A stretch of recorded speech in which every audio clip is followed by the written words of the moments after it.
अधिकारी पेरापल्ली जिले के अंतरग्राम मंडल के सोमनपल्ली गांव में मुर्गी के अपशिष्ट से अवैध मछली पालन की जांच कर रहे हैं।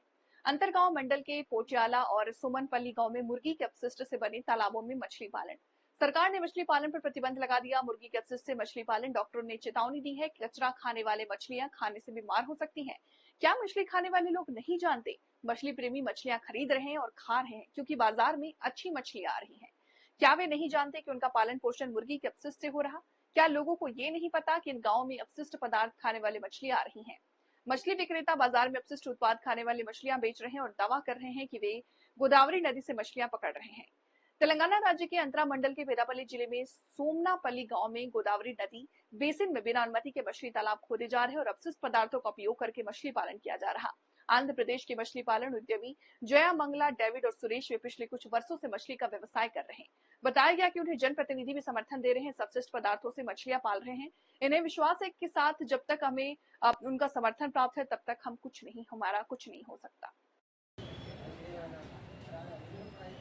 अंतर्गाम మండలంలోని వివిధ గ్రామాలు ఏవైతే ఎల్లంపల్లి ప్రాజెక్టును ఆనుకొని ఉన్నటువంటి గ్రామాలు, ఆ గ్రామాల ఆనుకొని ఉన్నటువంటి ప్రాజెక్టును ఆనుకొని ఉన్నటువంటి ల్యాండ్స్లలో, భూములలో ఈ చేపల చెరువులు అని చెప్పి ఆంధ్ర నుండి వచ్చినటువంటి కొంతమంది చేపల చెరువు ఏర్పాటు చేసి అందులో చేపలను పెంచే దగ్గర విపరీతమైనటువంటి పొల్యూట్కు సంబంధించినటువంటి చికెన్ సెంటర్లో వేస్టేజ్ ఏదైతే ఉంటుందో, చెత్త చెదారం మొత్తం కలుషితమయ్యేటువంటిది, కెమికల్స్ కలిపినటువంటి కెమికల్స్ తీసుకొచ్చి మొత్తం ఆ చేపలను పెంచడం చేయడం, దాంతో భూసారం మొత్తం దెబ్బతిని చేసి పరిసరాలన్నీ విపరీతమైన కలుషితం ఏర్పడుతుంది, పొల్యూషన్ ఏర్పడుతుంది.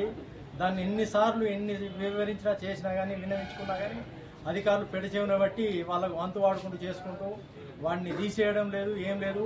ప్రజలకు కానీ, పశువులకు కానీ, పక్షులకు కానీ అంత ఆ కెమికల్ కానీ ఆ వేస్టేజ్తోని చాలా ఇబ్బంది పడుతుర్రు, చేస్తుర్రు. ముఖ్యంగా ఈ చెరువులు అయిపోయిన తర్వాత రేపు రైతులకి ఆ యొక్క ప్రదేశంలో పంటలు వెళ్ళాలి చేయాలంటే మాత్రం దాంట్లో ఎలాంటి పంట కాదు కదా, చిన్న మొక్క కూడా మొలిసేటువంటి పరిస్థితి ఉండదు. దాంట్లో రైతులు కూడా అర్థం చేసుకోవాలి.